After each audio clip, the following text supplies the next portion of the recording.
السلام علیکم ورحمۃ اللہ وبرکاتہ۔ ایک آدمی عشاء کی نماز کے بعد بیوی کے پاس گھر آیا۔ اس نے دیکھا کہ اس کے بچے سو گئے ہیں۔ اس نے بیوی سے پوچھا، کیا بچوں نے نماز پڑھی؟ بیوی نے کہا، میرے پاس کھانا نہیں تھا، میں نے ان کو تھپک تھپک کر سلا دیا، اس لیے انہوں نے نماز نہیں پڑھی۔ شوہر نے کہا، انہیں جگا دو۔ بیوی نے کہا، اگر آپ ان کو جگائیں تو وہ بھوک سے روئیں گے اور کھانا بھی تو نہیں ہے۔ شوہر نے کہا، سنو، مجھ پر فرض ہے ان کو نماز کا حکم دوں، ان کی روزی میرے ذمہ نہیں ہے، انہیں جگاؤ، ان کا رزق خدا تعالیٰ کے ذمے ہے، اور خدا تعالیٰ فرماتا ہے، اور اپنے گھر والوں کو نماز کا حکم دو اور اس پر صبر کرو، ہم تم سے رزق نہیں مانگتے، ہم تمہیں رزق دیتے ہیں، اور آخرت تو تقوی والوں کی ہے۔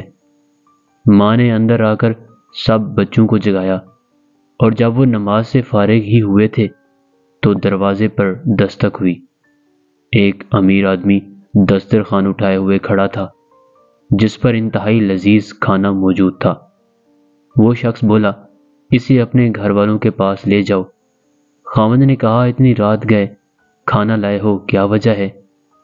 امیر آدمی نے جواباً کہا، ملک کا ایک رئیس میرے پاس آیا، میں نے اسے یہ کھانا پیش کیا تو اس سے پہلے کہ وہ کچھ کھاتا ہمارے درمیان جھگڑا ہو گیا۔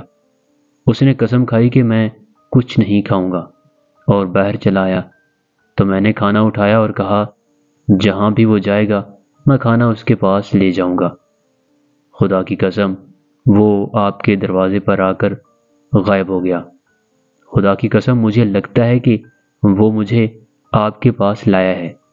جب بندہ دل جمی اور توکل کے ساتھ رب العالمین کی عبادت کرتا ہے تو اللہ تعالیٰ ہر قسم کے رزق کے دروازے کھول دیتا ہے، پھر وہ رزق اولاد کی صورت میں ہو، یا مال کی شکل میں ہو، یا منصب و شہرت کی شکل میں ہو، یا حسن و جمال کی شکل میں ہو۔